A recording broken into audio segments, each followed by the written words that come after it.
صالحا من ذكر أو أنثى وهو مؤمن فلنحيينه حياة طيبة ولنجزينهم أجرهم بأحسن ما كانوا يعملون. وعن علي بن أبي طالب رضي الله تعالى عنه قال قال رسول الله صلى الله عليه وسلم: إذا كانت ليلة النصف من شعبان فقوموا لها وصوموا نهارها، فإن الله ينزل فيها لغروب الشمس إلى سماء الدنيا فيقول: ألا من مستغفر فأغفر له، ألا مسترزق فأرزقه، ألا مستغفر، ألا مبتل فأعافي، ألا كذا ألا كذا حتى يطلع الفجر، أو كما قال عليه الصلاة والسلام. صدق الله مولانا العظيم وصدق رسوله النبي الكريم، ونحن على ذلك من الشاكرين والشاكرين، والحمد لله رب العالمين. محمد شكر الشريك اللهم صل على محمد وعلى كما صليت على إبراهيم وعلى آل إبراهيم إنك حميد مجيد. اللهم بارك على محمد وعلى آل محمد كما باركت على إبراهيم وعلى آل إبراهيم إنك حميد مجيد. الحمد لله। আজকে 14 শাবান 1442 অতিবাহিত হয়ে 15 শাবানের 15 শাবান শুরু হয়েছে। আরবিতে রাত আগে আসে, আরবিতে রাত আগে আসে দিন পর, মাগরিবের পরে, মাগরিবের সাথে সাথে তারিখ চেঞ্জ হয়ে যায়। আরবি তারিখ মাগরিবের সাথে সাথে কি হবে? চেঞ্জ হয়ে যায়। মাগরিবের আগে ছিল 14 শাবান, মাগরিবের পর থেকে 15 শাবান শুরু হয়েছে। আল্লাহ তাআলা আমাদেরকে এশার নামাজ আদায় করার পরে আল্লাহ তাআলার ঘর মসজিদে বসে দিনের কিছু আলোচনা করা এবং শোনার তৌফিক দিয়েছে। এজন্য আমরা সকলে শুকরিয়া আদায় করি, বলি আলহামদুলিল্লাহ। প্রত্যেক ইংরেজি মাসের শেষ সোমবার আমরা অনেকে জানেন, অনেকে শরীর হন, এশার নামাজের পরে আমাদের এই মসজিদে, আমাদের এখানে প্রত্যেক মাসের এই শেষ সোমবার আলোচনার মজলিস হয়, জিকিরের মজলিস হয়, দোয়া হয়। তো সে ধারাবাহিকতায় এই মার্চ মাসে আজকে শেষ সোমবার 29শে মার্চ। তো যাই হোক, ইসলাহি মাহফিল করি আর সবে বরাত করি, কোনো না কোনো উদ্দেশ্যে, কোনো না কোনো উদ্দেশ্যে আল্লাহ তাআলা আমাদেরকে তার ঘরে নিয়ে আসছেন এবং দিনের এই আলোচনা মজলিসে বসার ব্যবস্থা করে দিয়েছেন। এই জন্য আমরা সকলে শুকরিয়া আদায় করি, বলি আলহামদুলিল্লাহ। আমরা আসলে সবে বরাতকে এখন কিছু আলোচনা আর বিরিয়ানি আর মিষ্টি জিলাপির মধ্যে সীমাবদ্ধ করে ফেলেছি। এরপরে আলোচনা শেষ, দোয়া শেষ, গিয়ে বাঁচবো। অনেকে এমনও আছে বাজারের নামাজও শেষ, অথচ গোটা নবী সাল্লাল্লাহু আলাইহি ওয়াসাল্লামের গোটা নবুয়তের যে দিন, এই দৃশ্য কেউ কোথাও দেখাতে পারে না।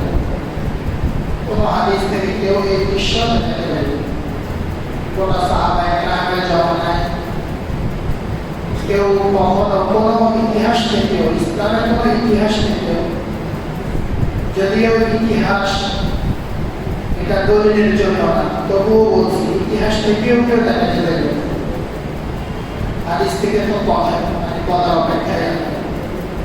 কিন্তু এখন আমাদের সবে বরাত হয়ে গেছে, মসজিদে কিছু আলোচনা হবে, এরপরে কিছু খাবার বিতরণ হবে, শেষ।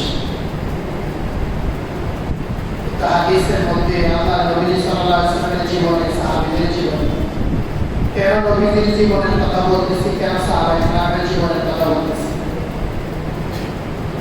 উত্তর সকলেরই জানা। আল্লাহ রাসূল সাল্লাল্লাহু আলাইহি ওয়াসাল্লামের জিন্দেগি, এটার নাম ইসলাম। সাহাবায়ে কেরামের জীবন, এটার নাম ইসলাম। এটার নাম কি বলে? এজন্য মুসলমানদের কোনো কাজ যতক্ষণ পর্যন্ত নবী সাল্লাল্লাহু আলাইহি ওয়াসাল্লামের জমানার মধ্যে এটার ভিত্তি পাওয়া না যাবে, ততক্ষণ পর্যন্ত এটা ইসলাম হবে না। যতক্ষণ পর্যন্ত মুসলমানদের কোনো কাজের ভিত্তি সাহাবায়ে কেরামের জমানায় না পাওয়া যাবে, ততক্ষণ পর্যন্ত এটাকে ইসলাম বলা যাবে না। যদিও দেখতে বড় চমৎকার মনে হয়, যদিও একেবারে দেখতে সুন্দর মনে হয়।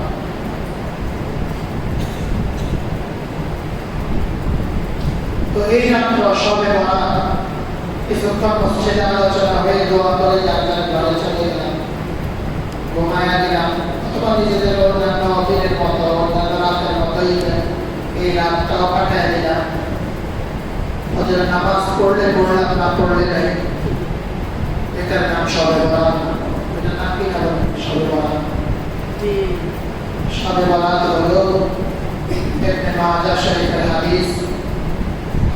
কোনো এলান নাই, কোনো ঘোষণা নাই, কোনো কি নেই বলে এলান নাই, কোনো ঘোষণা নাই। আলহামদুলিল্লাহ আমরা চেষ্টা করি আমাদের মসজিদের উপরে এলান না করতে, ঘোষণা না করতে, সবে বরাতের জন্য। আল্লাহর নবী সাল্লাল্লাহু আলাইহি ওয়াসাল্লাম আম্মা জান আয়েশা রাদিয়াল্লাহু আনহার সাথে ছিলেন। নবী সাল্লাল্লাহু আলাইহি ওয়াসাল্লামের স্ত্রীগণ, মুমিনদের মাতা,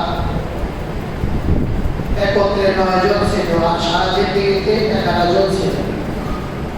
নবীজি পালাক্রমে এক এক সময় এক এক স্ত্রীদের কাছে রাত্রি যাপন করতেন।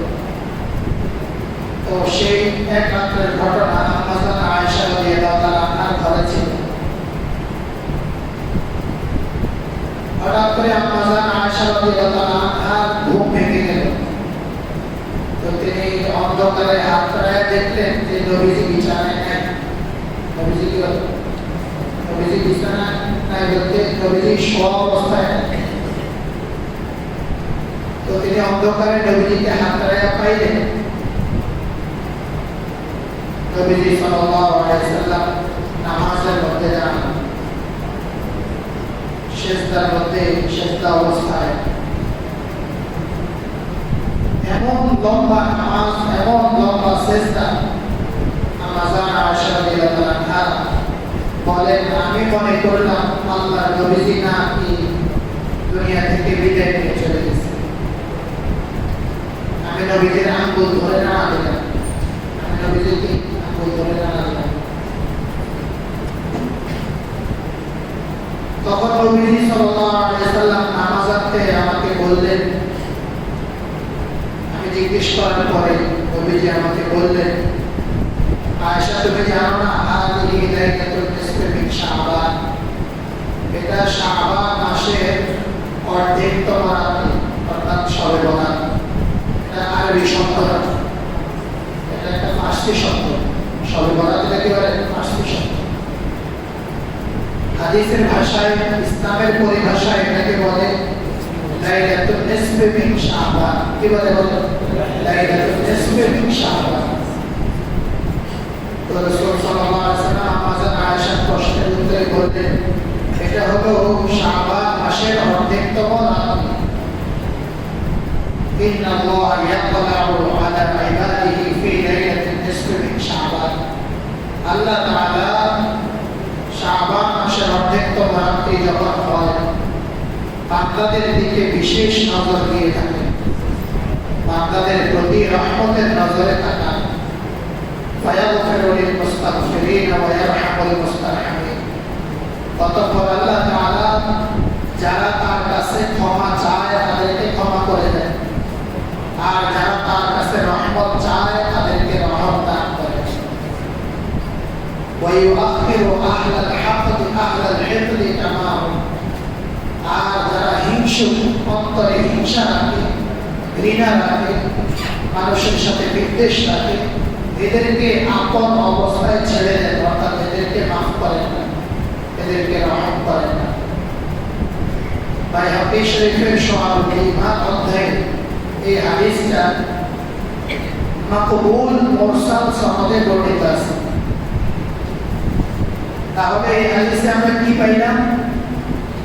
নবীজি সাল্লাল্লাহু আলাইহি সাল্লামের জীবন দশায় এই শবে বরাতের উদযাপন, শবে বরাতকে এই পালন করা, শবে বরাত পালন করা একটা সবক পাইলাম। কি পাইলাম? সবক পাইলাম। আর সবকটা কি? সবকটা হলো স্বয়ং নবীজি সাল্লাল্লাহু আলাইহি সাল্লাম এত গোপনে ইবাদত করতেছেন, তার জীবন সঙ্গিনী, তার শয্যা সঙ্গিনী আম্মা জান আয়েশা রাদিয়াল্লাহু আনহা তিনিও টের পাতেন। তিনিও কি পাতেন? টের পাতেন। তাহলে শবে বরাত এই হলো শবে বরাত। আর আমাদের শবে বরাত কি হয়ে গেছে? আমাদের শবে বরাত হয়েছে কিছুক্ষণ মসজিদে আলোচনা হবে, কিছু খাবার বিতরণ হবে, এরপরে বছর নানা আমার ভাইয়েরা, যতই সুন্দর মনে হোক, যতই সুন্দর দেখা, যতই আমার আবেগ আসুক আর অনুভূতি আসুক, কিন্তু যদি সেটার ভিত্তি, সেই কাজের ভিত্তি, সেই আমলের ভিত্তি নবী মুহাম্মদ রাসূলুল্লাহ সাল্লাল্লাহু আলাইহি ওয়াসাল্লামের জীবনীতে পাওয়া না যায়, অথবা সাহাবায়ে কেরামের জীবনের মধ্যে পাওয়া না যায়, এটা আদৌ ইসলাম হবে না। এটা আদৌ আমাকে নাজাতের জন্য, আমাকে নাজাত দিতে পারবে না। এই জন্য আমার ভাইয়েরা, আজকে রাত্রে শবে বরাত, লাইলাতুল নিসফে মিন শাবান, অর্থাৎ শাবান মাসের অর্ধেকতম রাত্রি। এই রাত্রি আল্লাহ নবী সাল্লাল্লাহু আলাইহি ওয়াসাল্লাম ইবনে মাজাহ শরীফের একটি হাদিসের মধ্যে এই রাতের ব্যাপারে নবীজি ইরশাদ করেছেন যে যখন শাবান মাসের অর্ধেকতম রাত্রি আসবে, ফাকুমু লাইলাহা ওয়া সুমু নাহারাহা, তোমরা রাতে ইবাদত করো, রাত্রে ইবাদত নিয়ে দাঁড়াও, অর্থাৎ রাত্রে ইবাদত বন্দেগীতে কাটাও এবং দিনের বেলা রোজা রাখো, দিনের বেলা রোজা রাখো। তাহলে মাগরিবের পর থেকে রাত্র শুরু হয়ে গেছে, ফজর উদিত হওয়া পর্যন্ত, ফজর পর্যন্ত ইবাদতের সময়। না, তারা একান্ত ঘুমের প্রয়োজন হলে ঘুমাইতে পারবে না, এমন না। ঘুমানো এটাও আল্লাহ তাআলার হুকুম। ঘুমানো কি বলে? আল্লাহ তাআলার হুকুম। সুন্নত তরিকায় ঘুমালে এই ঘুমও ইবাদত হয়ে যায়। এই জন্যই তো বলা হয় নাওমুল আলিমি খায়রুম মিন ইবাদাতি বলা হয় আলেমের ঘুম সাধারণ মানুষের ইবাদতের চাইতেও দাম বেশি। কারণ আলেম ঘুমায় সুন্নত তরিকায় ঘুমায়। আলেম ঘুমায় কিভাবে? সুন্নত তরিকায়। কিন্তু যেই ঘুম আপনার নাফরমানিতে ঘুম আসে, কানের ভিতরে ইয়ারফোন ঢুকাইয়া গান শুনতে শুনতে, মুভি দেখতে দেখতে ঘুমায়, ওই ঘুমকে ইবাদত নাকি ওই ঘুমাও নাফরমানি? ওই ঘুমা নাফরমানি। তাহলে এর অর্থে নয় যে আপনাকে সারারাত্র জাগ্রত থেকে ইবাদত করা লাগবে। পারলে ভালো কথা, না পারলে আপনি ঘুমান একটু। কমপক্ষে এশার নামাজ আলহামদুলিল্লাহ যাদের জামাতে হয়েছে, ফজরের নামাজকেও জামাতের সাথে আদায় করি। এতে কমপক্ষে একটা সাধারণ এই ফজিলত অর্জন করা যাবে, যেটা রাসূলুল্লাহ সাল্লাল্লাহু আলাইহি ওয়াসাল্লাম হাদিসের মধ্যে বলেছেন, কেউ যদি এশার নামাজ জামাতে পড়ে, ফজরের নামাজ জামাতে পড়ে, শুধু এই রাত্রিতে না, অন্য যে কোনো সময়েও সারা রাত্রে ইবাদত করার সওয়াব পেয়ে যাবে। তাহলে এই রাত্রে তো বিশেষ করে সবে কদের রাত্রে, তারপরে ঈদের রাতগুলোতে কমপক্ষে এশার নামাজ আর ফজরের নামাজ কি পড়া হবে জামাতের সাথে আদায় করা। তাহলে ন্যূনতম ভাবে কমপক্ষে হলেও এই রাতে কিছু ফজিলত অর্জন করা যাবে। তাহলে আপনার ঘুমের প্রয়োজন হলে আপনি ঘুমায় যান। আবার এই ফজরের নামাজের সময় হওয়া, এখন সেহরির শেষ সময় 4:28। তো শেষ 1 ঘন্টা আবারও আপনি কিছু ইবাদত বন্দেগীর জন্য উঠেন। আর যদি পারেন কালকের দিনে নফল রোজা, তাহলে আপনি যে সেহরি খেয়ে এরপর নফল রোজা, তাহলে 1.5 ঘন্টা আগে উঠে সেহরি খেয়ে অথবা সেহরি খাওয়ার আগে অথবা সেহরি খাওয়ার পরে 2 রাকাত করে করে নফল নামাজ আপনার যতক্ষণ সফল হয়। তবে নবীজির আমল দ্বারা বোঝা গেল যার নামাজ যত লম্বা হবে সেই নামাজ তত বেশি ফজিলত করতে হবে। এজন্য লম্বা কেরাত দিয়ে পড়া, লম্বা কেরাত জানেন না, ছোট্ট সূরা কয়েকটা এক রাকাতে পড়তে পারেন। নির্দিষ্ট কোনো সূরা দিয়ে পড়তে হবে এমন কোনো বাধ্যবাধকতা নেই। যে কোনো সূরা আপনি কয়েকবার পড়েন এক রাকাতে, আবার পরের রাকাতে সেম অনুরূপ সূরা দিয়ে পড়েন, কোনো অসুবিধা নেই। নফল নামাজ অনুরূপ সূরা দিয়ে উভয় রাকাত পড়া যায়। ফরজ আর সুন্নতে মুআক্কাদাতে মাকরুহ পড়া যায় না, কিন্তু নফল নামাজে পড়ার কি আছে? সুযোগ আছে।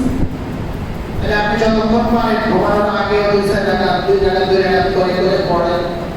এরপরে কিছু তাসবিহাত পড়েন, যারা কোরআন কারীমে তেলাওয়াত করে কোরআন কারীমে তেলাওয়াত করুন, অন্যান্য জিকির আজকারগুলো করে দোয়া করুন। আল্লাহ তাআলা এই হাদিসের মধ্যে নবী সাল্লাল্লাহু আলাইহি ওয়াসাল্লাম এটাও বলেছেন, আল্লাহ তাআলা দুনিয়ার আসমানে সেই বান্দাদেরকে ডাকতে থাকেন বিভিন্ন অফার দিয়ে, যে কোনো ক্ষমা প্রার্থনাকারী আসো আমার কাছে ক্ষমা চাইবে, আমি তাকে ক্ষমা করে দেব। কোন রিজিক অন্বেষণকারী আসো আমার কাছে রিজিক চাইবে, আমি তাকে রিজিকের ব্যবস্থা করে দেব। কোন বিপদগ্রস্ত ব্যক্তি আসো আমার কাছে বিপদ থেকে উদ্ধার হইতে চাইবে, আমি তার বিপদকে দূর করে দেব। এরকম ভাবে আল্লাহ তাআলা বিভিন্ন বিষয় বলে বলে বান্দাদের প্রয়োজন বলে বলে রাখতে থাকেন ফজর উদিত হওয়া পর্যন্ত। ইবনে মাজাহ শরীফের মধ্যে দাঈফ সনদে হাদিসটি বর্ণিত হয়েছে, তবে আমলের জন্য যে ধরনের দাঈফ হাদিস অনুযায়ী আমল করা যায় এই হাদিসটা এমন হাদিসের অন্তর্ভুক্ত।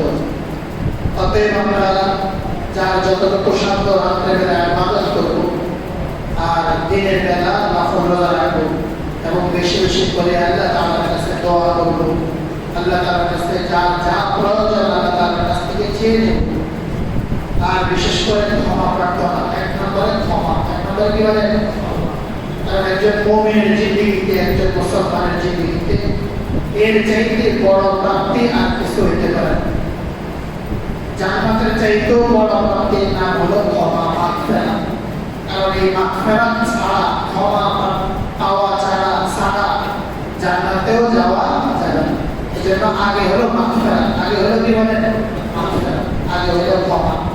তাহলে আল্লাহ তাআলা তো ডাকতেই আছে, আমি শুধু চাইতে দেরি হবে, আল্লাহ তাআলা মাফ করতে দেরি করবে। এখন আমাকে শুধু ওই ক্ষমা পাওয়ার শর্ত পুরা করে, কি বলে, তওবার কিছু শর্ত আছে না, তওবার কিছু শর্ত আছে, এই শর্তগুলো আমি পুরা করে আল্লাহ তাআলার কাছে চাইবো আর আল্লাহ তাআলা আমাকে মাফ করে দিবেন, এটাই নিশ্চিত কথা। এটাই কি বলে? নিশ্চিত কথা। তো তওবার শর্তগুলো জেনে নেওয়া দরকার। তওবার শর্ত, আল্লাহ তাআলার কাছে ক্ষমা, আল্লাহর কাছ থেকে ক্ষমা পাওয়ার শর্ত সংক্ষেপে 3টা আর বিস্তারিত 6টা। সংক্ষেপে কয়টা হয়? 3টা, বিস্তারিতভাবে বলতে 6টা। এর আগে 3টা মনে রাখি। 1 নম্বর হলো আগের গুনাহের জন্য লজ্জিত হয়ে, অনুতপ্ত হয়ে আল্লাহ তাআলার কাছে মাফ চাওয়া। আগের গুনাহের জন্য লজ্জিত হয়ে, অনুতপ্ত হয়ে আল্লাহ তাআলার কাছে মাফ চাওয়া। 2 নম্বর শর্ত হলো সামনের জিন্দেগিতে গুনাহ না করার উপরে ওয়াদা করা, সামনের জিন্দেগিতে গুনাহ না করার উপরে দৃঢ় প্রতিজ্ঞা করা, আল্লাহ তাআলার সাথে ওয়াদা করা। 3 নাম্বার হলো যদি ওই গুনাহটা কোনো মানুষের হক সম্পর্কিত হয়, কোনো কি বলে মানুষের হক সম্পর্কিত হয়, তাহলে মানুষের কাছ থেকে মাপ চেয়ে নেওয়া অথবা তার হক তাকে দিয়ে দেওয়া, তার হক কি বলে তাকে দিয়ে দেওয়া, এরপরে আল্লাহ তাআলার কাছে মাপ চাওয়া। আল্লাহ তাআলার হক হইলে শুধু আল্লাহর কাছে মাপ চাইলেই হয়, আর সামনে না করার উপর প্রতিজ্ঞা করলেই হয়। কিন্তু বান্দার হক হইলে আল্লাহর কাছে মাপ চাইতে হয় না, বরং বান্দার কাছে আগে মাপ চাইতে হবে, তারপরে আল্লাহর কাছে মাপ চাইতে হবে। বন্ধুরা, কথা বলে কি আপনারা বুঝতেছেন? তাওবার কয়টা শর্ত পাই আমরা? 3টা শর্ত। 1 নাম্বার, আগের গুনাহের জন্য লজ্জিত হয়ে অনুতপ্ত হয়ে আল্লাহ তাআলার কাছে মাপ চেয়ে নেওয়া, সামনে না করার দৃঢ় প্রতিজ্ঞা করা, কার সাথে? আল্লাহ তাআলার সাথে। 3 নাম্বার, যদি মানুষের হক হয়ে থাকে তাহলে এই হকগুলো আদায় করে দেওয়া, মানুষের হক হলে কি করে দেওয়া? আমার ভাইটা কি বলে, অনেক কঠিন শর্ত নাকি? অনেক কঠিন শর্ত বলা হয়েছে আপনাদের কাছে। এই তওবার এই 3টা হক যদি কেউ আদায় করে তওবা করে, তো আল্লাহ হাবিব সাল্লাল্লাহু আলাইহি সাল্লাম বলেন যে ব্যক্তি তওবা করলো সে একেবারে নিষ্পাপ মানুষ, যেরকম নিষ্পাপ এই মাসুম বাচ্চা যেরকম নিষ্পাপ, এরকম সে নিষ্পাপ হয়ে যায়। তাহলে কত বড় খুশি কথা! আল্লাহ তাআলা কোরআনে কারীমের মধ্যে বারবার তওবার কথা বলেছেন, ইয়া আইয়ুহান নাস তুবু ইলাল্লাহি তাওবাতান নাসুহা আসা রাব্বুকুম আন ইউকাফিরা আনকুম সাইয়্যাতিকুম ওয়া ইউদখিলাকুম জান্নাতিন তাজরি মিন তাহতিহা আল-আনহার। হে মানুষরা, তোমরা তওবা করো, তওবায়ে নাসুহ যেটাকে বলে, অর্থাৎ এই 3টা শর্তের সাথে তওবাটা, এই 3টা শর্তের সাথে, যেটা মুফাসসিরিন کرام সাহাবায়ে کرامের মধ্যে যারা মুফাসসির ছিলেন, হযরত আলী রাদিয়াল্লাহু তাআলা তিনি এই শর্তগুলোর কথা বলেছেন যে এইভাবে যখন তওবা করা হয় তখন সেটাকে তওবা বলবে, তখন সেটাকে তওবায়ে নাসুহ বলবে। আর কোন মানুষ যদি, কোন মুসলমান যদি আল্লাহ তাআলার কাছে এই একান্তভাবে তওবার শর্তগুলো সামনে রেখে তওবা করতে পারে, তো আল্লাহ তাআলা এর সুসংবাদ শোনাইতেছেন, অবশ্যই অবশ্যই আল্লাহ তাআলা তোমাদের গুনাহগুলোকে মিটিয়ে দিবেন এবং তোমাদেরকে এমন জান্নাতে প্রবেশ করাবেন যে জান্নাতের তলদেশ দিয়ে নহরসমূহ প্রবাহিত। তাহলে এবার বলেন তো দেখি, এই 3টা শর্ত কি খুব কঠিন শর্ত? কতটা খুশির সংবাদ হওয়ার কথা ছিল আমাদের কাছে। আল্লাহ তাআলা আমাদেরকে বোঝার তৌফিক দান করুন। তাহলে আমার ভাইরা, তওবা আজকে রাতে তওবার সুবর্ণ সুযোগ, আজকে রাতে কি বলেন? তওবার সুবর্ণ সুযোগ। যাদের নামাজ ছুটে গেছে আজকে রাতে আল্লাহ তাআলার কাছে তওবা করেন। এই 3টা শর্ত সামনে রেখে, তাহলে যেহেতু নামাজ আল্লাহ 2টা শর্ত হতেই হবে, কয়টা শর্ত? পিছনে যেগুলো ছুটে গেছে এগুলোর জন্য অনুতপ্ত হয়ে লজ্জিত হয়ে আল্লাহ তাআলার কাছে মাপ চাওয়া, আর সামনে নামাজ না ছাড়ার উপরে, নামাজ না ছাড়ার উপরে দৃঢ় প্রতিজ্ঞা করা, দৃঢ় কি করা? প্রতিজ্ঞা করা। তাহলে অবশ্যই আল্লাহ তাআলা এই রাতে আমাকে আপনাকে ক্ষমা করে দেওয়ার জন্য বসে আছেন, অপেক্ষা করতেছেন, অপেক্ষা করতেছেন। কি বলেন আমার ভাইরা, এভাবে তওবা করা দরকার আছে না নাই? নাকি আগামী বছর সবে বরাতে করব? যে শর্ত করেছি আল্লাহ, নামাজ ঠিক মতো পড়া থাকবে সামনের দিকে, দরকার নেই আরো পরে, আরো কি এত তাড়াতাড়ি তওবা করলে তাহলে নামাজগুলো ঠিক মতো কি দরকার পড়া লাগবে, তাহলে তওবার দরকার নেই, পরে করা যাবে, সামনে করা যাবে। কি বলেন, আগামী এই সবে বরাত পর্যন্ত আমি আর আপনি বাঁচতে পারবো বা বেঁচে থাকবে এরকম কোনো গ্যারান্টি আছে? হয়তো গত সবে বরাতে, হয়তো গত সবে বরাতে কেউ এরকম মনে করছিল যে এখন তওবা করলে তো লম্বা সময় থাকলে কি করি, তওবার উপরে থাকতে পারবো কি পারি না, আগামী সবে বরাতে তওবা করব। হয়তো এরকম কোনো মানুষ ছিল, কিন্তু আজকে আজকে নিশ্চিতভাবে সে দুনিয়া থেকে বিদায় হয়ে কবর বাসে হয়েছে। বাস্তব না বাস্তব? কি বলেন, এই 1 বছরের ভিতরে কোনো মানুষ মারা যায় না, কোনো মুসলমান মারা নাই। তাহলে ওই মুসলমান গত শবে বরাতে এরকম মজলিসে বসছে, এরকম মুসলমান আজকে শবে বরাতে দুনিয়াতে নাই, আছে না নাই? তাহলে কোন আশায় বসে আছে? কোন আশায় বসে আছে? মুমিন কিভাবে তওবা করা ছাড়া এক মুহূর্ত থাকতে পারে? যে মুমিন নিশ্চিত মৃত্যুর ব্যাপারে, যে মুমিন এই কথাটা বলতে পারে যে মৃত্যুর কোনো গ্যারান্টি নেই, ওই মুমিন তওবা ছাড়া এক মুহূর্ত কিভাবে থাকতে পারে?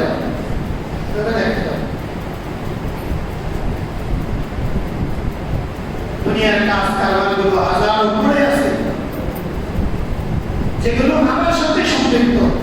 আমি মারা যাওয়ার সাথে সাথে আমার পরিবারের পরিজন এক কঠিন বিপদের মধ্যে পড়বে। আমার টাকা পয়সার হিসাবে এটা শুধু আমিই জানি, আমার জমি জমার হিসাব শুধু আমিই জানি, আমি কারো হক নষ্ট করেছি এটা শুধু আমিই জানি, আর কেউ জানে না। কি বলেন, এমন আসতে না নাই বলেন? এগুলো করার সাথে সাথে বাহ্যিকভাবে আমি কি বুঝাতে চাইছি যে না, মত আমার এত তাড়াতাড়ি আসবে।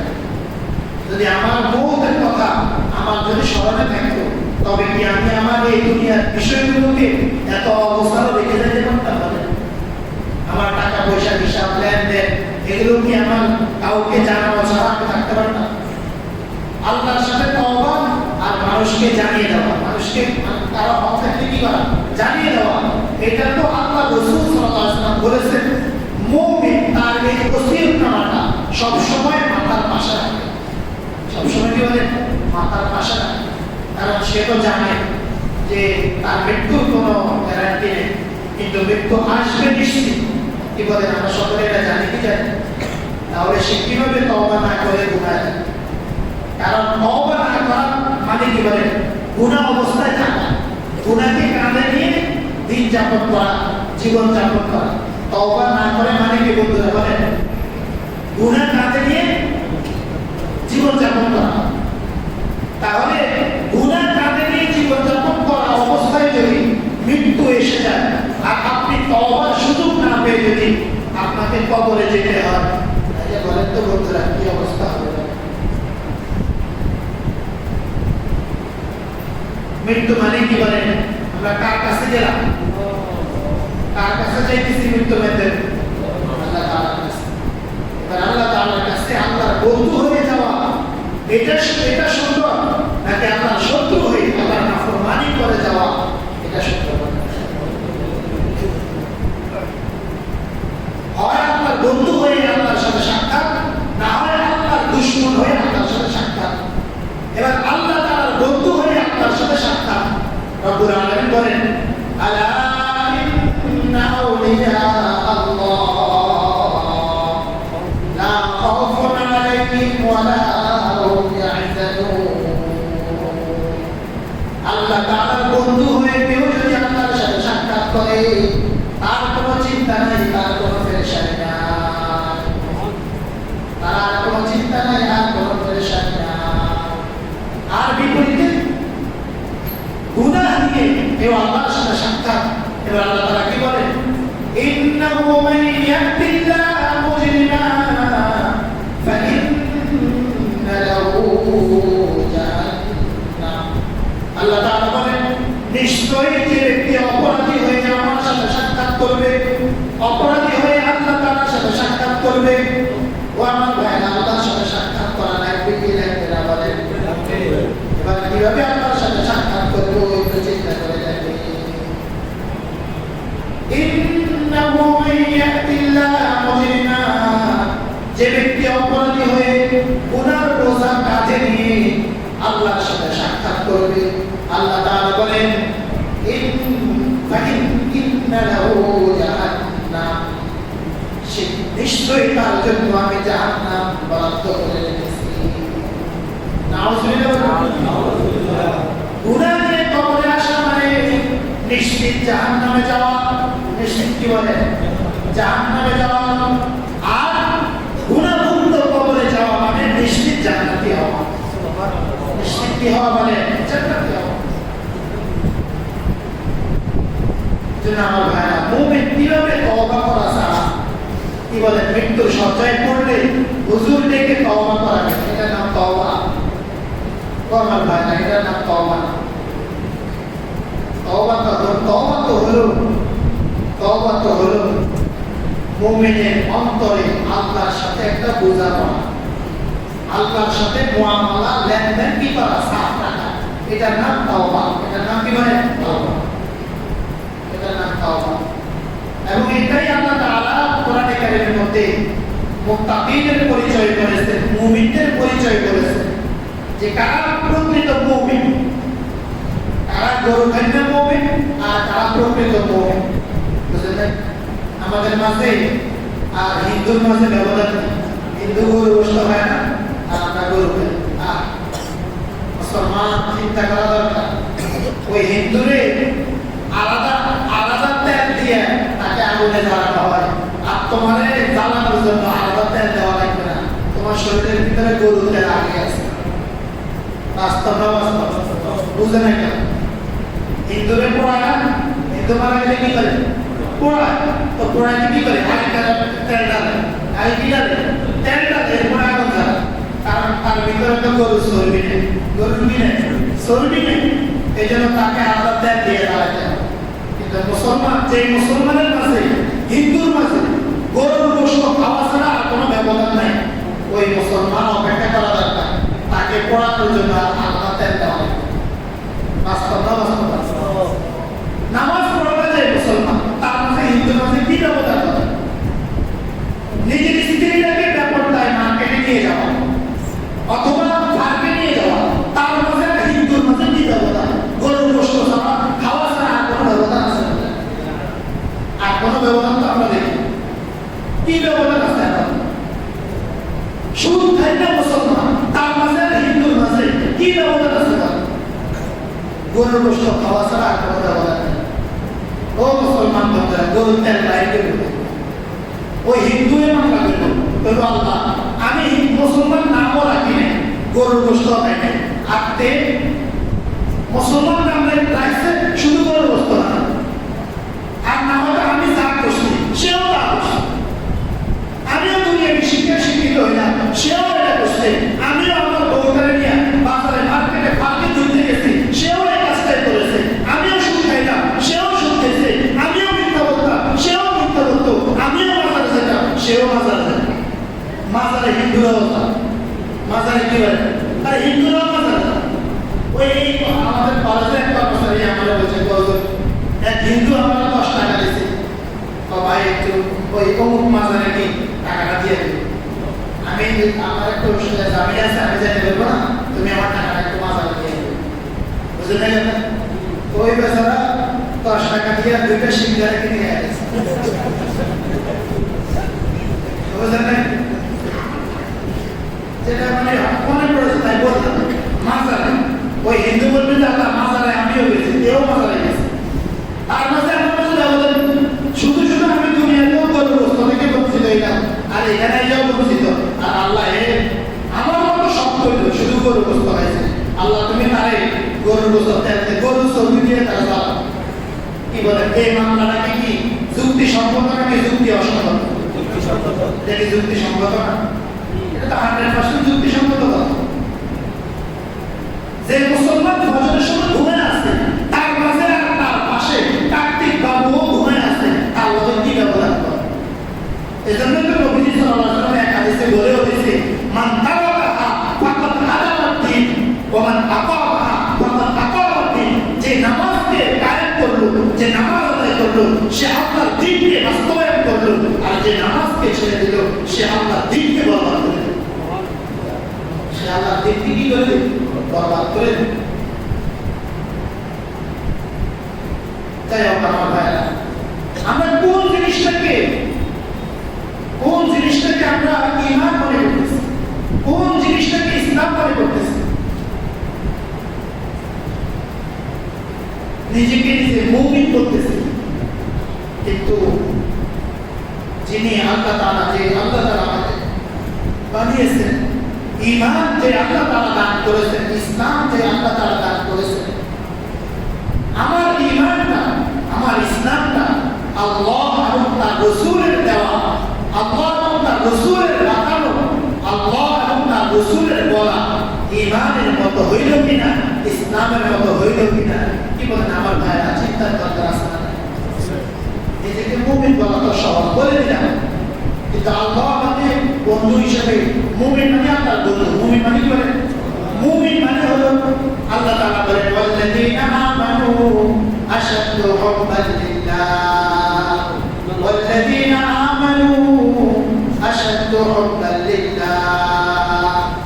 আল্লাহ তাআলা আমাদেরকে কোরআনে কারীমের মধ্যে একটা ফর্মুলা বলে দিচ্ছেন, একটা পদ্ধতি, একটা পরিচয় বলে দিচ্ছেন মুমিনদের। তাদের বলে মুমিনদের একটা পরিচয় বলে দিচ্ছেন যে নিজেকে মুমিন দাবি করবে, নিজেকে মুমিন বলবে, তার অবস্থা হবে, তার অবস্থা হলো সে অন্তরে, তার অন্তরের মধ্যে সবচাইতে বেশি আল্লাহর জন্য ভালোবাসা থাকবে, তার নাম মুমিন। والذين آمنوا أشد حبا لله। তোমরা শুধুই মুমিন দেখে ধোঁকা খেও না, বরং যার ভিতরে আল্লাহ তাআলার ভালোবাসা সবচাইতে বেশি থাকবে, শুধু তাকে তোমরা মুমিন বলবে, মুমিন বলবে। আল্লাহ তাআলা পরিচয় দিতেছেন সূরা বাকারা 165 নম্বর আয়াত, মাঝখানে ছোট্ট 3 লাইনের আয়াত, তিন লাইনের এই আয়াতের মধ্যে মাঝখানে একটু অংশ আপনাদের সামনে পড়লাম। আয়াতের শুরু থেকে আল্লাহ তাআলা কি বলতেছেন? ওয়া মিনান নাসি মান ইয়াত্তাখিযু মিন দুনিল্লাহি আনদাদা ইউহিব্বুনাহুম কাহুব্বিল্লাহ। মানুষের মধ্যে কিছু মানুষ আছে এরা আল্লাহ তাআলাকে বাদ দিয়ে অন্যদেরকে বন্ধু হিসেবে গ্রহণ করে। বন্ধুদেরকে কি বানায়? বন্ধু বানায়, এবং তাদেরকে ভালোবাসে যেরকম ভাবে মুমিনরা আল্লাহকে ভালোবাসে, এরকম ভাবে তারা তাদেরকে ভালোবাসে। ও আমার ভাইয়া, আয়াতের তর্জমাটা খেয়াল করেন আর বর্তমান দেশের পরিস্থিতির দিকে একটু খেয়াল করেন। আল্লাহ তাআলা কি বলতেছেন? আপনি কোরআনে কারীমের তর্জমা, এই আয়াত তর্জমাওয়ালা কোরআন শরীফ বাংলা অনুবাদওয়ালা কোরআন শরীফ থেকে এই আয়াতের তর্জমাটা পড়েন। ওয়া মিনান নাসি মান ইয়াত্তাখিযু মিন দুনিল্লাহি আনদাদা। যারা আল্লাহকে বাদ দিয়ে অন্যকে বন্ধু হিসাবে, উপাস্য হিসাবে, অন্যকে বন্ধু হিসাবে গ্রহণ করে, এদের অবস্থা এরা কিভাবে গ্রহণ করে? এরা তাদেরকে কিভাবে ভালোবাসে? ইউহিব্বুনাহুম কাহুব্বিল্লাহ। এরা তাদেরকে মুমিনরা যেভাবে আল্লাহ তাআলাকে ভালোবাসে, এরা তাদেরকে সেভাবে ভালোবাসে। আর এরপরে আল্লাহ মুমিনদের পরিচয় দিয়েছেন, কিন্তু মুমিনদের অবস্থা কি? ওয়াল্লাযীনা আমানু আশাদ্দু হুব্বান লিল্লাহ, ওয়াল্লাযীনা আমানু আশাদ্দু হুব্বান লিল্লাহ। কিন্তু যারা মুমিন এরা আল্লাহ তাআলাকে সবচেয়ে বেশি ভালোবাসে। যারা মুমিন এরা কাকে বেশি ভালোবাসে? বলে এরা আল্লাহ তাআলাকে সবচেয়ে বেশি ভালোবাসে। আল্লাহ তাআলা আমাদের সকলকে বোঝার তৌফিক দান করেন। আমিন।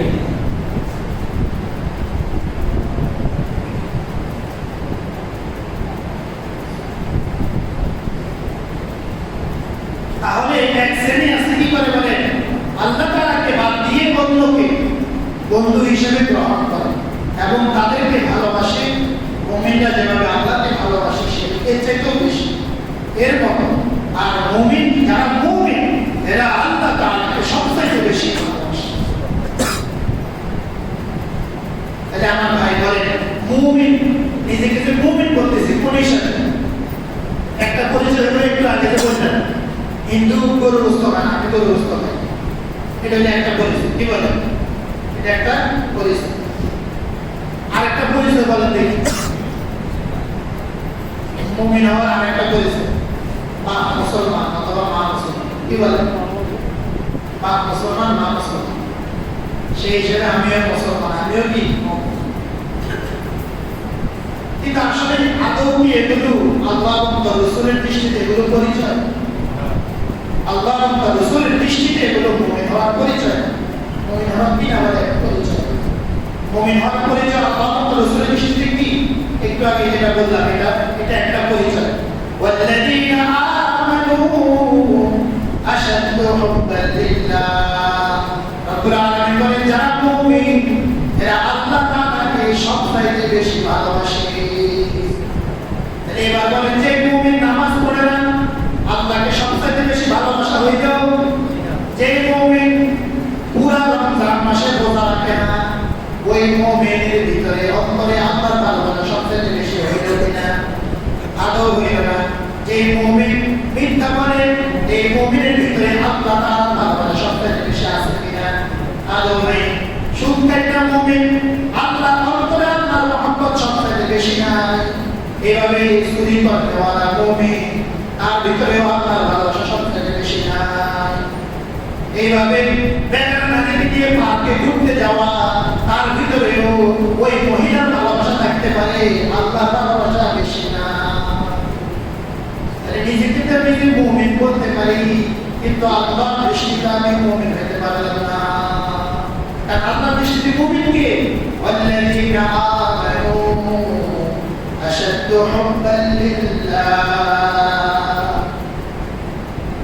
আয়াতটা মুখস্থ করেন, বলেন আমার সাথে সাথে ওয়াল্লাযীনা আমানু আশাদ্দু হুব্বান লিল্লাহ।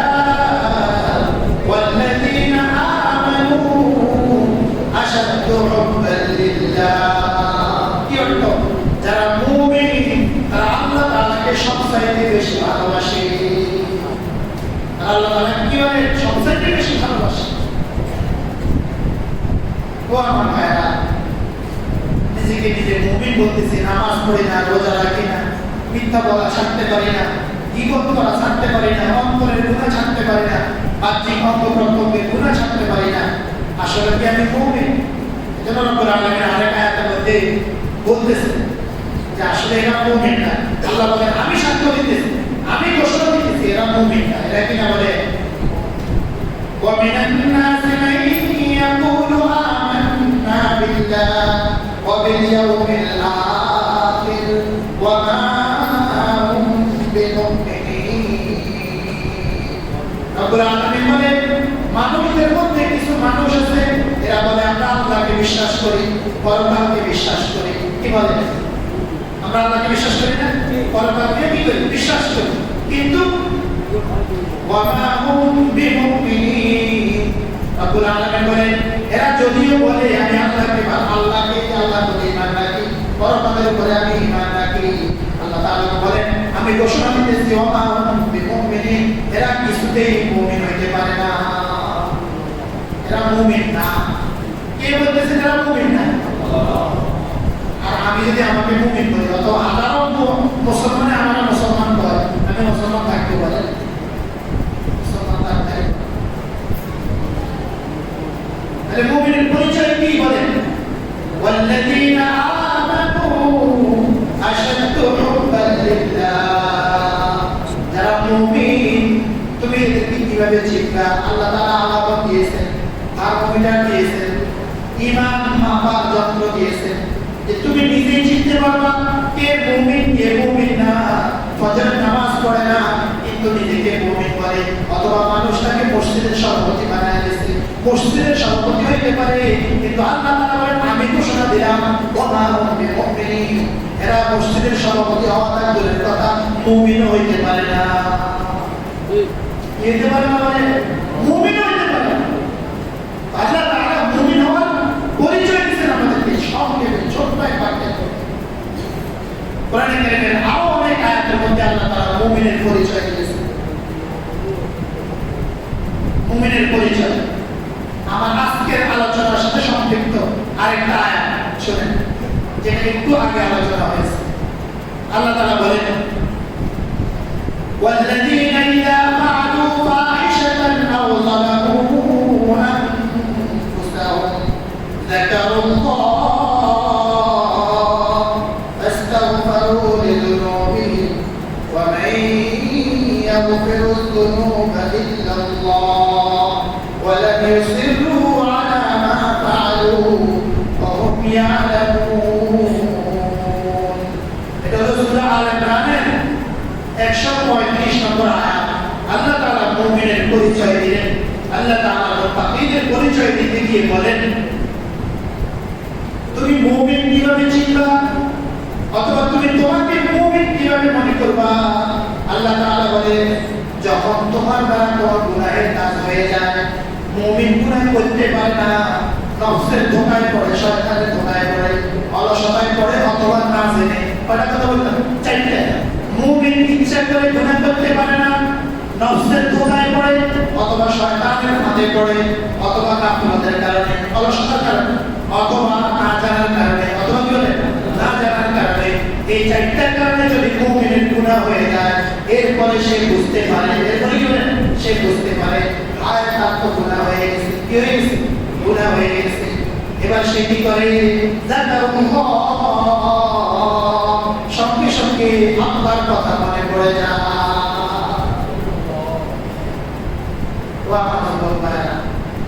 এটা কি বলে? এটা কি বলে? এটা কি বলে না? আওয়াজ দিয়ে বলে এটা কি?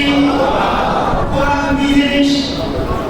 কোরআন হলো আল্লাহ তাআলার সৃষ্টি করা মানুষকে পরিচালনা করার জন্য যে যে জিনিস বানায় সেটাকে ব্যবহার করার জন্য তার পক্ষ থেকে একটা ব্যবহার বিধি থাকে। কি থাকে না বলে? থাকে। যে মোবাইল বানাইছে, মোবাইলের ক্যাটালগ সে দিয়ে দিয়েছে কিনা বলে? যে আয়রন মেশিন, ইস্ত্রি মেশিন বানাইছে, ওই মেশিনটা তার কথা মতো ব্যবহার করতে উপকার পাওয়া যাবে না আপনার নিজের মন মতো ব্যবহার করতে পারে? মোবাইলে চার্জ দেওয়া লাগে। কি দেওয়া লাগে বলে? চার্জ। এই চার্জ দেওয়ার জন্য আমার কোম্পানি কি বানাইছে? চার্জার বানাইছে। কি বানাইছে? আপনি দেখলেন এখানে কারেন্ট দিয়ে এখানে সকেটের ভিতরে একটা ঢুকাইছে আর মোবাইলের ভিতরে একটা ঢুকাইছে। আরে কি দরকার 80 টাকা 90 টাকা খরচ করে চার্জার, 10 টাকা দিয়ে এক গজ কারেন্টের তার নিয়ে ওখান থেকে ওই দুই মাথা ঢুকাইলেন, মোবাইলের ভিতরে দুই মাথা ঢুকাইলেন। কি বলে? চার্জ হইল। কি মোবাইল চার্জ কি হইল না? পাঁচটা হবে কি হবে না? তাহলে ছোট্ট এই মোবাইল যদি যে মোবাইল বানাইছে তার ফর্মুলা ছাড়া অন্য ফর্মুলায় ব্যবহার করলে এটা উপকারের পরিবর্তে কি হয়? ক্ষতিকারক হয়ে যায়। তাহলে এই আশরাফুল মাখলুকাতকে যে আল্লাহ তাআলা সৃষ্টি করেছেন তাকে কি তার ফর্মুলা অনুযায়ী, তার ক্যাটালগ অনুযায়ী ব্যবহার না করলে তার থেকে কি উপকার পাওয়া যাবে? আমরা কি করতেছি বলেন? কোথায় কোরআন, কোথায় আমরা বলেন? এই কোরআন কি জিনিস? কোরআন তো হলো যিনি মানুষ বানিয়েছেন ওই মানুষের ব্যবহার বিধি। ওই মানুষের কি বলে? ব্যবহার বিধি। মানুষ কিভাবে মানুষের দ্বারা উপকার অর্জন করা যাবে, এটা এই কোরআন থেকে যেন মানুষ কি করতে পারে? গ্রহণ করতে পারে। রব্বুল আলামিন নিজেই বলেন, ফাইম্মা ইয়াতিয়ান্নাকুম মিন্নি হুদা ফামান তাবিআ হুদায়া ফালা খাউফুন আলাইহিম ওয়ালা হুম ইয়াহজানুন। রব্বুল আলামিন বলেন, যখন তোমাদের কাছে আমার পক্ষ থেকে হেদায়েতের কোনো বাণী আসবে, আমার পক্ষ থেকে যখন কোনো গাইড বুক আসবে, আমার পক্ষ থেকে যখন কোনো গাইড বুক এসে যাবে, অতএব তোমরা ওই গাইড বুক যদি ফলো করে থাকো, যদি সে অনুযায়ী চলতে পারো, তবে আমি কথা দিলাম ফালা খাউফুন আলাইহিম ওয়ালা হুম ইয়াহজানুন। তাদের আর কোনো ভয় থাকবে না, আর কোনো পেরেশানি থাকবে না। অর্থাৎ তাদের দ্বারাই উপকার পাওয়া যাবে, তারাই উপকারী মানুষ হতে পারে, তারাই কি হবে? উপকারী মানুষ হতে পারে। কিন্তু এখন কি করতেছি আমরা বলেন? এই করবেন একটু জায়গা তাহলে আমাদেরকে আচ্ছা বলেন দেখি, আজ পর্যন্ত কোন বিজ্ঞানী কি কোন মানুষ বানানোর দাবি করেছে? কেউ বলছে যে আমি মানুষ বানাচ্ছি, এই দাবি কেউ করছে? তা করতে পারে বুঝে নাই কথা। কেউ দাবি করেও নাই, করতেও পারে না। আর মানুষটা দূরের কথা, অন্য একটা মানবের কথা কল্পনা করে, একটা ঘোড়া বানাতে পারছে, একটা হাতি বানাতে পারছে, আসমান বানাতে পারছে, কি বানাতে পারছে? তাহলে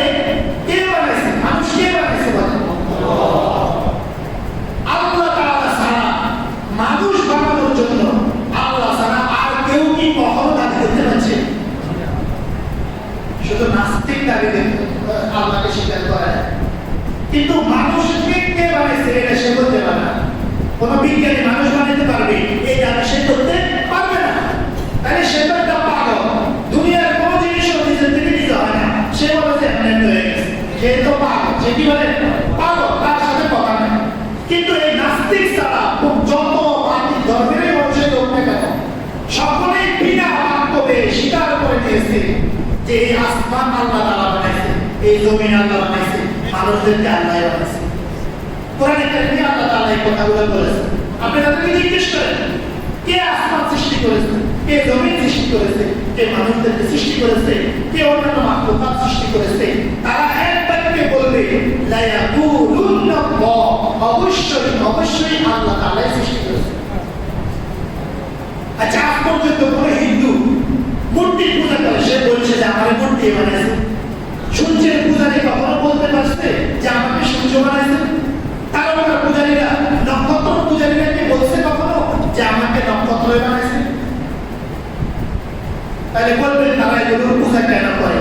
তো কোরআনে আল্লাহ তাআলা এদের কথা দিয়ে জবাব দিয়েছেন। এরা বলে ইল্লা লিয়ুকাররিবুনা ইলাল্লাহি যুলফা, ইল্লা লিয়ুকাররিবুনা ইলাল্লাহি যুলফা। আমরা বলি না এই মূর্তি আমাদেরকে বানাইছে, তবে কেন এগুলোর উপাসনা করো? বলে আমরা এই জন্য উপাসনা করি এগুলো আমাদেরকে আল্লাহ পর্যন্ত পৌঁছায় দেবে। কিন্তু বানাইছে কে? আল্লাহ বানাইছে, এটাই তারা স্বীকার করে। আপনি একটা হিন্দুকে গিয়ে বলেন, কখনো কোনো হিন্দু বলবে না যে তারাই আল্লাহ তাআলা ছাড়াও কেউ বানাইছে। শুধু নাস্তিক বলবে আল্লাহ বানায়। কিন্তু কে বানাইছে জিজ্ঞেস করে এমন হয়ে গেছে। কিন্তু তার সামনে কোনো একটা জিনিস আপনার জীবনে আসে, বাস্তব না বাস্তব? তার হাতে সে যে কথাটা কলম দিয়ে লিখছে যে মানুষ কেউ বানায় এমনি, কোনো সষ্টা সৃষ্টিকর্তা বলতে কিছু নাই, এমনি হয়ে গেছে। যে কলমটা দিয়ে দেখতেছে ওই কলমটা কে বানাইছে? কলমটা কি এমনি আছে তার কাছে? তাহলে বেওকুফ না, পাগল না? এই যে জামা গায়ে দিচ্ছে, মনে করেন শার্ট প্যান্ট পরছে, এটা কি আপনার না তার গায়ে ফিটিং হয়ে গেছে? তা কেউ বানাইছে? এটা তো একটা পাগলের প্রলাপ, এটা কথা বাদ নেই। কিন্তু ইহুদি ধর্ম বলেন, খ্রিস্টান ধর্মের অনুসারী বলেন, বৌদ্ধ ধর্মের অনুসারী বলেন, হিন্দু ধর্মের অনুসারী বলেন, আপনি যার কথাই বলবেন, যাকে জিজ্ঞেস করবেন সে বলবে, আপনি বলবেন তোমাকে কে মূর্তি বানাইছে? সে বলবে না না, আমাকে আল্লাহ বানাইছে। কেন এগুলো উপাসনা করো? আমরা এগুলোর উপাসনা করি এই জন্য এগুলো আমাদেরকে আল্লাহ পর্যন্ত পৌঁছায় দিবে। এটা একটা ভ্রান্ত বিশ্বাস, এটা কি বলে? ভ্রান্ত বিশ্বাস, যার কারণে এগুলো পূজা দিচ্ছে। তাহলে এবার বন্ধুরা বলেন তো দেখি, যেহেতু কি হয়ে গেছে, সাব্যস্ত হয়ে গেছে, মানুষদেরকে কে বানিয়েছেন বলেন? আল্লাহ তাআলাই সৃষ্টি করেছেন। যেহেতু আর কেউ মানুষ সৃষ্টি করার দাবি করতে পারে নাই, সামনেও পারবে না, আর কেউ না কেউ সৃষ্টিকর্তা তো অবশ্যই আছে। মুমিন হিসেবে, মুসলমান হিসেবে আমাদের দৃঢ় বিশ্বাস, অবশ্যই আমাদেরকে কে বানিয়েছেন বলেন? এটা তো শুধু আমাদের বিশ্বাস না, মুসলমানদের ওইটাই বিশ্বাস যে আল্লাহ বানাইছে। এবার বন্ধুরা বলেন তো দেখি, যে যেটা বানায় ওটাকে ব্যবহার তার হুকুম মতো, তার ফর্মুলা অনুযায়ী করা লাগে কি লাগে না? তাহলে এবার মানুষ বানাইছে কে? এবার মানুষকে ব্যবহার করতে হবে, মানুষের জীবনযাপন করতে হবে কার ফর্মুলা অনুযায়ী? এটা স্বাভাবিক কথা। রব্বুল আলামিন এটাই বলেছেন। আর তুমি তো এটা বুঝো যে মুড়ি বানায় সেই মুড়ির দাম ঠিক করে, যে বেগুনের দাম করে সেই বেগুনের দাম ঠিক করে কি করে? যে ফ্যাক্টরিতে যেটা উৎপন্ন হয় সেটার ক্যাটালগ সে দিয়ে দেয়, সেটা ক্যাটালগ কি বলে? তাহলে মানুষ যেহেতু আল্লাহ তাআলা বানিয়েছেন, অতএব তোমার মানতে সমস্যা কোন জায়গায়? আলা লাহুল খালকু ওয়াল আমর, আলা লাহুল খালকু ওয়াল আমর। সাবধান, সৃষ্টি যার, হুকুম চলবেও তার। হুকুম যার, সৃষ্টি যার, হুকুম তার। আমার বলেন, সৃষ্টি যার, হুকুম তার। আমার ভাইরা, আমি কি কথাগুলো বুঝাতে পারতেছি আপনাদের? এত সহজ কথা আপনারা বুঝে গেছেন। তাহলে ফজরের নামাজ কার হুকুম? কার জন্য? মানুষের জন্য। কার জন্য? মানুষের জন্য রমজান মাসের পুরা রমজান মাসের রোজা রাখা কার হুকুম? এই হুকুমটা কার জন্য? মানুষের জন্য। কার জন্য? মানুষের জন্য। যাকাত ফরজ হলে যাকাত দিয়ে দেওয়া কার হুকুম? কাদের জন্য? সহজ কথা না? মিথ্যা না বলা কার হুকুম? গীবত না করা কার হুকুম? মানুষের অকল্যাণের চিন্তা না করা কার হুকুম? কোরআনের বিরোধিতা না করা কার হুকুম? আলেম ওলামাদের বিরোধিতা না করা কার হুকুম? এত সময় পেয়েছে একটু করে যায় কিটা কয় বুঝলেন কি কয় আলেম ওলামার মানতে হইব আল্লাহ কোরআন বেশি করার জন্য বলে কি বলে না বলে কি আর কথা বলতে পারে না। দুনিয়ার কোন ভ্রান্ত আকীদার মানুষ, ভ্রান্ত ধর্মের মানুষ তাদের ধর্মগুরুকে অপমান করে না। বুঝলেন? বুঝলেন? দুনিয়ার কোন ভ্রান্ত ধর্মের মানুষ তাদের ধর্মীয় গুরুকে কি করে না? অপমান করে না। শুধুমাত্র মুসলমান ছাড়া, শুধু মুসলমান ছাড়া হিন্দুরা তাদের ব্রাহ্মণের মাথায় কখনো আঘাত করে না, কখনো আঘাত করে না। অথচ যেখানে আল্লাহ তাআলা আলেম ওলামাদের অনুসরণকে সাধারণ মানুষের জন্য খরচ করে দিয়েছে, ইয়া আইয়ুহাল্লাযীনা আমানু আতিউল্লাহ ওয়া আতিউর রাসূল ওয়া উলিল আমরি মিনকুম।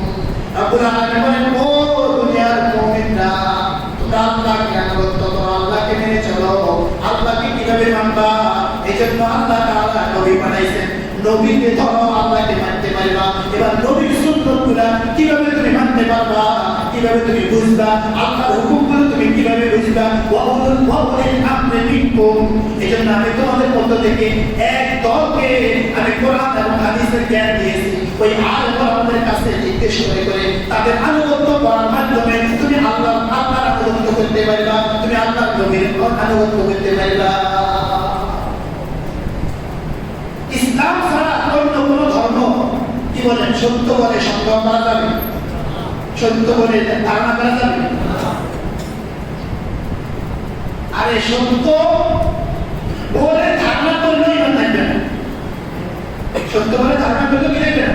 ইমান থাকবে না। একমাত্র মনোনীত ধর্ম আল্লাহর কাছে কি না?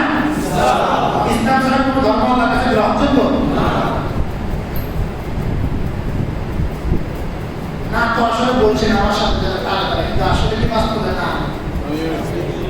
কি বলেন? সন্দেহ হলে ইমান থাকবে? আমার কথা না কোরআনের কথা।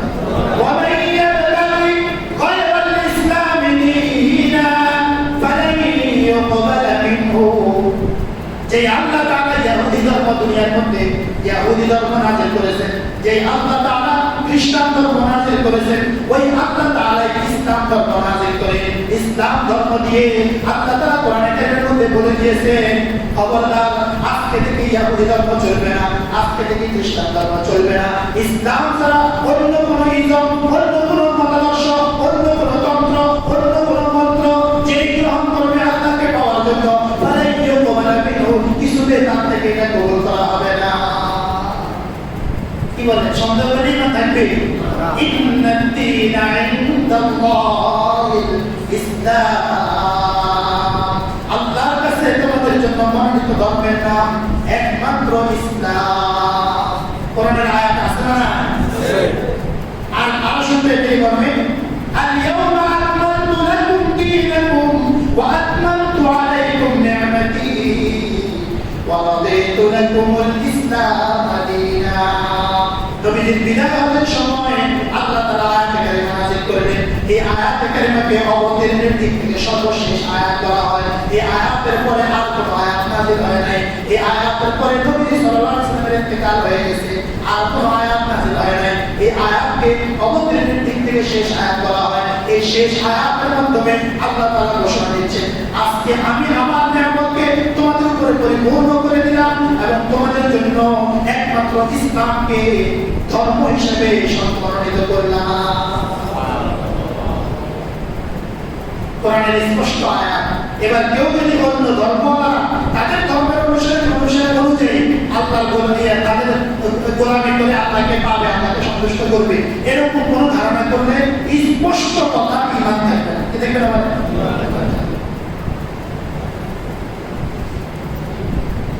আল্লাহ তাআলা আমাদের সবাইকে বোঝার তৌফিক দান করুন। আমিন। আমার আল্লাহকে কষ্ট লাগছে আপনাদের কাছে।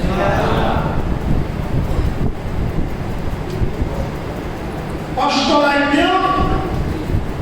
লাগলেও প্রত্যেকে মসজিদ থেকে যাওয়ার আগে 1000 টাকা করে পেমেন্ট করে দেবেন। আজকে এই কথাগুলো কত করে কত 1000 টাকা যাইবেন এই কথা আলোচনা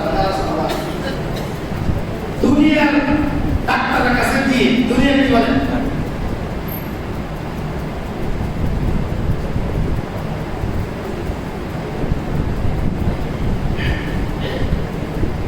দুনিয়ার ডাক্তারের কাছে গিয়ে অপারেশন কি বলেন অপারেশন। আচ্ছা অপারেশন করলে রোগীর কষ্ট হয় কি হয় না? অপারেশনের পরেও অনেক কষ্ট, অপারেশনের সময়ও কষ্ট, কিন্তু তখন গিয়ে যে ডাক্তারের আগে একবার পেমেন্ট করেন, পরে আবার পেমেন্ট করেন, নয় অগ্রিম পেমেন্ট করেন। কি করে করেন? অগ্রিম পেমেন্ট করেন। সেখানে আগে করতে পারলে আবার ব্যথাতে ব্যথা মনে হয় না, আবার ব্যথাতে কি মনে হয় না, কষ্ট লাগে না, বরং ডাক্তার সাহেবের কয় ডাক্তার সাহেব আরো ভালো করে কাটেন। আর কি করে কাটেন? টাকা যত লাগান না, শরীরে ভালো করে ইনটেক ছুরি দিবেন, কি ছুরি দিবেন? ইনটেক ছুরি দিবেন। আর ওরা একটা কথা কইলে অন্তরে একটু মনে একটু ব্যথা লাগলে আইয়া মাথা মধ্যে পারবে, আইয়া কথা করে মাথার মধ্যে পারবে। ঘটনা কোথায়? মাথা তাহলে ঠিকই নাই বুঝে গেছে। সেখানে গিয়ে এক আচরণ, এখানে গিয়ে আরেক আচরণ যায়। ওরা একরামকে নিজেদের কথা বলে, এটা তো এই অন্তরে একটু কষ্ট লাগতেছে, কারণ অপারেশন চলতেছে। কি চলতেছে? অন্তরের কি চলতেছে? অপারেশন চলতেছে। তাই অপারেশনে তো ব্যথা হইবে, অপারেশনে কি বলে ব্যথা লাগবে, এটাই স্বাভাবিক। তাই বলে কি ডাক্তার মাথা মারতে পারে? কোনো বুদ্ধিমানের এই কাজ করতে দিবে না, কোনো বেওকুফ হতে পারে না। কিন্তু আল্লাহ আমাদের কথা বাড়ানো লাগে আইয়া মাথা করে, তো আল্লাহ আমরা সহ্য করে। কি করে? সহ্য করে কথা বাড়ে সমস্যা। তুই তো বুঝছ, তুই তো কি ওই মা বাবা মনে করে ছোট্ট বাচ্চা 2 বছর 2.5 বছর তারে একটু ধমক দিয়েছে, অথবা তার খেলনা সরাই দিয়েছে, অথবা সে দা নিয়ে খেলতে আছে সরাই দিয়েছে, ঠিক আছে দাটা কাড়ে দিয়েছে। তো ছোট্ট বাবু সে তো বুঝে না, সে যাই মারে, আরে ধুমধাম মারে কি কর ধুমধাম মায় আর বকা বকা কাটা। তো মা কি তারে উল্টে আরো মারে না? মা কি করে? ও বুঝে না, ও কি বুঝে না, বলা হয় না, তাই করতেছে ওরা বুঝে না। ওরা কি করে? বুঝে না। আল্লাহ তাআলা বুঝ দিয়ে ও আমার ভাইরা, ও আমার বন্ধুরা, বাবারা, বলেন তো দেখি আল্লাহ তাআলার সাথে সাক্ষাৎ করা লাগবে কি লাগবে না? যেহেতু লাগবেই, কোনো উপায় নেই। আচ্ছা কেউ আছে যে আল্লাহর সাথে সাক্ষাৎ করা লাগবে? এরকম থাকলে আর থাকলে উঠে যেতে পারে, তাহলে তো কোনো ওয়াজ না, তাহলে কোনো কি নেই ওয়াজ। এরকম থাকলে আপনি কষ্ট করে চলে গেলে পারেন। আর যদি লাগে আল্লাহর সাথে সাক্ষাৎ, তাই কথা শোনেন, তাহলে কি করেন? এবার যেহেতু আল্লাহর সাথে সাক্ষাৎ নিশ্চিত, এবার বন্ধু হয়ে সাক্ষাৎ নাকি শত্রু হয়ে? বন্ধু হয়ে সাক্ষাৎ না শত্রু হয়ে? তো আল্লাহ শত্রুর লগে আপনার বন্ধুত্ব, আল্লাহ খুব ভালোবাসবে আপনাকে। আপনার বন্ধু শত্রুর লগে আপনার সম্পর্ক ভালো, আপনার বন্ধুর লগে বন্ধুত্ব থাকবে, বুঝে না কেন? আপনার বন্ধুর শত্রুর সাথে আপনার সম্পর্ক ভালো, আপনার বন্ধু গোপনে টের আছে, তাই তো বন্ধু খারাপ কথা। এই আমার লগে ভালো দেখায়, অথচ সে আমার শত্রুর লগে যায় মিটছে, সে তো আসলে আমার বন্ধু হইতে পারে না। বাস্তব না বাস্তব? কোরআনে কারিমে একটু আগে আয়াত পড়েছি, এটাই বলেছে। আরো বহু আয়াত আছে যারা আল্লাহকে বাদ দিয়ে অন্যকে বন্ধু হিসেবে গ্রহণ করে, খবরদার তোমরা তাদেরকে বন্ধু বানায়। তোমরা তাদেরকে কি বানায়? বন্ধু বানায়। ওই মুসলমানরা আল্লাহর বন্ধুরা শত্রু বলে। পৃথিবীর মধ্যে আল্লাহর বন্ধুর খাতায় একমাত্র নাম কাদের বলে? মুমিন। কাদের? মুমিনদের। আর মুমিন তো একটু আগে বললাম, মুমিন কাকে বলে? যুগল পুস্তকায় বাবা মুসলমান নয় কাকে বলে ওয়াল্লাযীনা আমানু আশাদ্দু হুব্বান লিল্লাহ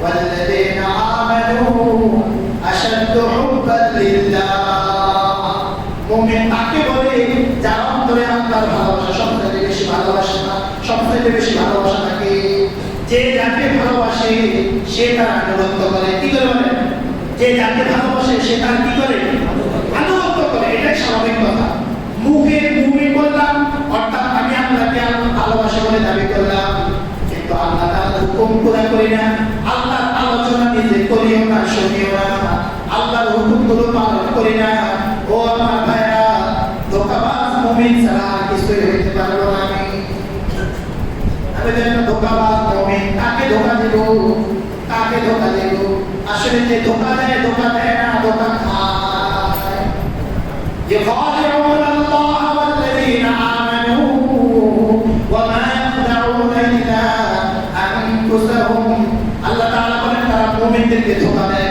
আল্লাহকে ধোঁকা দেয় আসলে তারা আল্লাহকেও ধোঁকা দেয় না মুমিনদেরকেও ধোঁকা দেয় না বরং তারা নিজেরাই ধোঁকা খায় নিজেরাই কি খায় ধোঁকা খায় যাই হোক কথা লম্বা চূড়া নাম বলে কথা সংক্ষেপ করতেছি যেহেতু আল্লাহর সাথে সাক্ষাৎ নিশ্চিত তাহলে কিভাবে সাক্ষাৎ করতে হবে বলেন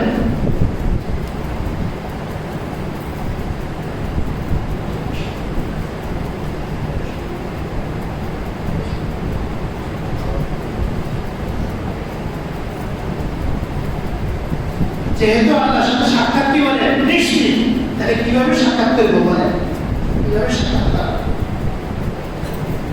বন্ধু হয়ে না শত্রু হয়ে মানে আল্লাহ বন্ধু হইতে কি করতে হবে এক নম্বরে আল্লাহর হুকুমগুলো পালন করতে হবে তারপর আল্লাহর বন্ধুকে বন্ধু বানাইতে হবে আল্লাহর বন্ধুদেরকে কি বানাইতে হবে বন্ধু বানাইতে হবে আল্লাহর হুকুমগুলো পুরো করতে হবে না হয় এটা মেকি হবে ধোঁকা হবে এটা ভুয়া হবে কবি আমাদের অবস্থা তুলে ধরে বলেন تعصي الإله وأنت تدرك ربه هذا محال في القياس بديع لو كان حبك صادقا لأطعته إن المحب لمن يحب مطيع إن المحب لمن يحب مطيع কবি বলতেছেন তুমি আল্লাহ তাআলার নাফরমানের মধ্যে লিপ্ত অথচ তুমি তার ভালোবাসার দাবি না তুমি তাকে ভালোবাসা বলতে বলে দিতেছো দাবি করতেছো তো কবি বলে এটা নির্জল মিথ্যা কথা এটা তো কেয়াসও ধরে না এটা তো যুক্তির কথা হতে পারে একজন স্ত্রী তার স্বামীকে ভালোবাসে বলে কিন্তু স্বামীর কথা শোনে না আসলে কি ভালোবাসে স্বামীর কথা মতো চলে না কিন্তু খুব ভালোবাসার কথা বলে স্বামী তার স্ত্রীকে ভালোবাসার কথা খুব বলে কিন্তু তার প্রয়োজন পূরণ করে না আসলে কি ভালোবাসে আর ভালোবাসার সম্পর্কটা ভালোবাসার বিষয়টা এটা সার্বক্ষণিক থাকতে হয় এক মুহূর্তের জন্য এটা দিতে পারে না বিচ্ছিন্ন হতে পারে যেমন মনে করেন উদাহরণস্বরূপ কোন স্ত্রী তার স্বামীর একেবারে জান প্রাণ দিয়ে তার স্বামীর খ্যাপন স্বামীর কথার বাইরে সে এক মুহূর্ত চলে না তো সে মাসের 29 দিন খুব খ্যাপন করে একদিন স্বামীকে বলে স্বামী আমি তোমাকে অনেক ভালোবাসি তোমার কথা মতো শুনে তোমার যা যা আমি সব কিছু করি তবে আমাকে আজকে রাত্রিটার জন্য অমুকের সাথে একটু রাত কাটানোর সুযোগ দেব কি বলে সুযোগ দিব নাকি রাতে বাড়ি একেবারে জীবনের জন্য বাথরুম বের জীবনের জন্য বাথরুম বের করবে কি করবে না তবে স্যার দোষ একদিনে না আরেকদিনে আসে একদিনে না অমুকের ভালোবাসে বাকি 29 দিন না তারা ভালোবাসে তাহলে কি বুঝাবে ভালোবাসা এটা এক মুহূর্ত কি হতে পারে না বিচ্ছিন্ন হতে পারে না যে যাকে ভালোবাসে সে তার আনুগত্য করা লাগে 24 ঘন্টাই করা লাগে তাহলে ফজরের নামাজ পড়ে না আর বলে আল্লাহ তোমার খুব ভালোবাসি তার নিজের নাম মুমিন নিজের নাম মুসলমান মানে কি হলো আল্লাহকে ভালোবাসে মুমিন মানে কি বলে আল্লাহকে ভালোবাসে ফজরের নামাজের খবর নাই রমজান মাসের রোজার খবর নাই সুদ খাওয়া বেলা সুদ খাওয়া বন্ধ নাই, দুর্নীতি করা বন্ধ নাই, মানব অন্যায়ভাবে মানুষের উপরে জুলুম করা বন্ধ নাই, আর নিজেকে নিজে মুমিন বলে আসলে তো সে মুমিন হইতে পারে না। বাস্তব না বাস্তব? আরে এবার বলেন তো দেখি, আল্লাহ তাআলার নাফরমানি, আল্লাহ তাআলার নাফরমানি আমার আর আপনার দ্বারা কি পরিমাণ হইতেছে, এরপরেও কি পরিমাণ আল্লাহর নাফরমানি করার পরেও আপনি মুমিন থাকবেন না। ওই স্বামী যদি প্রত্যেক স্ত্রী যদি 29 দিন স্বামীর খেদমত করেও একদিন না করার কারণে সে অপরাধী হতে হয়, সে তার সমস্ত পিছনের সমস্ত ভালোবাসা কর্তন হয়ে যেতে হয়, বিচ্ছিন্ন হয়ে যেতে হয়, তাহলে আল্লাহ তাআলা কত নাফরমানি করার পরেও আমি আর আপনি মুমিন থাকবো না। আর কত ফজরের নামাজ না পড়েও নিজেকে মুমিন বলতে পারে। রমজানের রোজা 30টাই তো ফরজ, নাকি একটা কম দেখতেছেন? মোবাইলের অফার তো ভালোই বুঝি, 49 টাকা দিলে 49 পয়সা 50 পয়সা, 1 টাকা কম ঢুকাই না, 49 টাকায় ঢুকে। আর বারবার দোকানদারকে বলে দিই, খবরদার 49 টাকা ঢুকবেন। রমজানের রোজা 30টার মধ্যে আপনি 26টা রেখে, আর বন্ধুর কাছে গল্প দোস্ত এবার 26টা রেখে দিন। ও দুনিয়াটা সবাটা বুঝলেন, আর আখরাতে বেলায় এক টাকাও বুঝলেন। কি বলেন? ঘটনাটা এমন না, 49 টাকা যদি 48 টাকা ঢুকবেন, এরপরেও তো অফার নাই, এরপরেও কি নাই? অফার নাই। তাহলে রমজানের রোজা আপনি 30টা হলে 29টা রাখলে কোন দুঃখে অফার নাই? এটা অপশনাল না কম্পালসারি? বলে কম্পালসারি। তো কম্পালসারি বিষয়।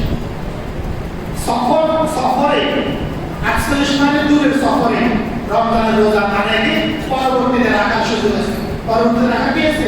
সুযোগ আছে। এরপরে না পারে, এখনো বালে হয় নাই, তার জন্য না রাখার সুযোগ আছে, সেও রাখতে চাইলে রাখতে পারে। কিন্তু আবার বালে যদি আমার কাছে ধরা লাগে, আর একান্ত বৃদ্ধ হয়ে মাজুর হয়ে গেছে, রোজা রাখতে অসুস্থ হয়ে যায়, এরকম মানুষের জন্য রোজা না রাখা কি আছে?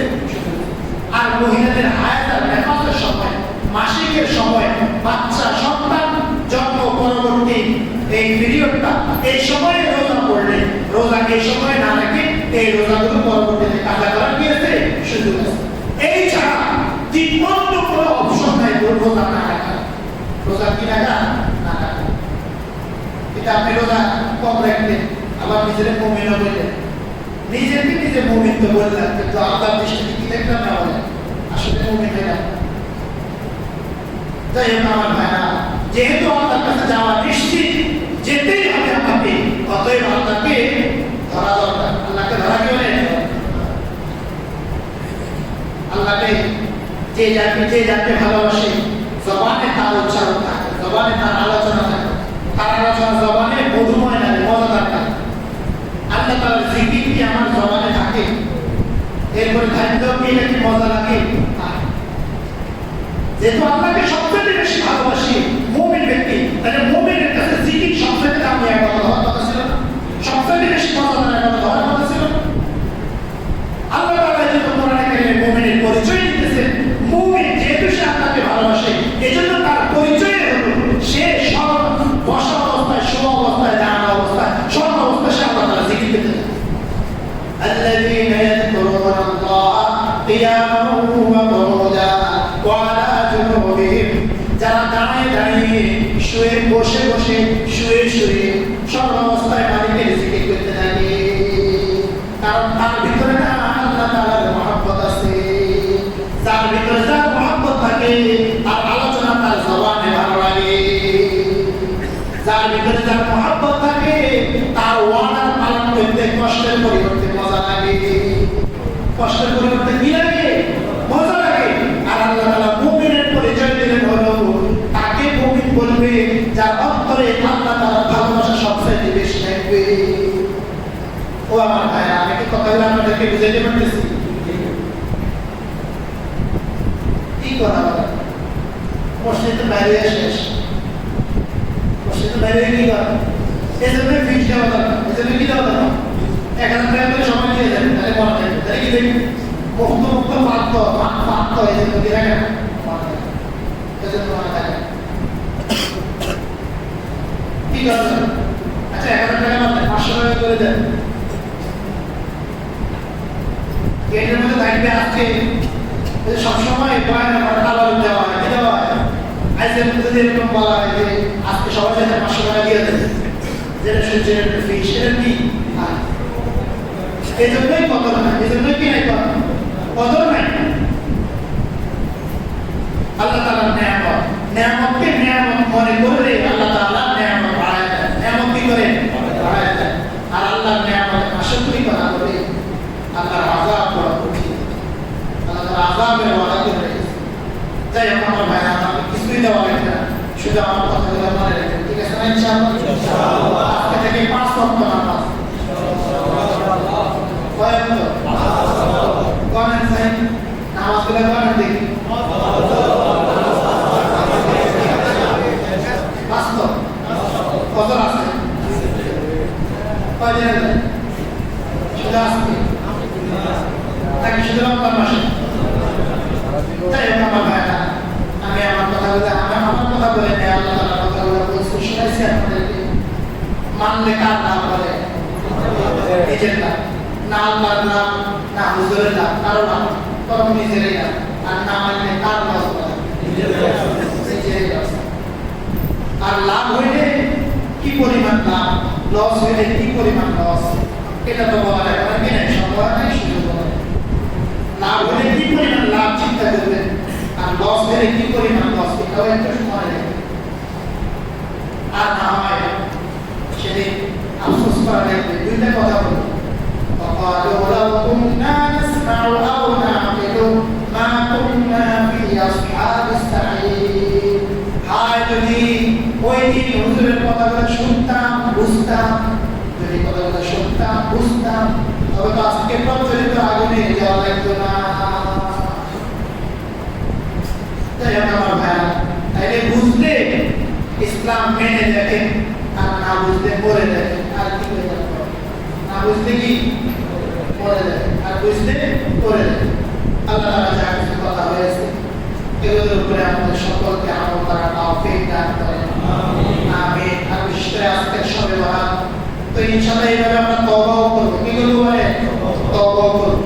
এইভাবে শব্দগুলো খেয়াল করে তওবা করলে তো দেখবেন আপনার দ্বারা আল্লাহর নাফরমানি হতে পারে, আর নামাজ ছুটবে না ইনশাআল্লাহ। আর আমাদের তওবাই হবে। আপনি এখন তওবা করেন, আল্লাহ আমাকে মাফ করে দেন, মাফ করে দেন, মাফ করে দেন। কিন্তু মনে আছে কালকে ফজর নামাজ তো ঘুমাই যেতেন, এরপরে জোহর নামাজ তো অফিসে দেখবেন, কি বলেন? এটা তওবা হয়েছে?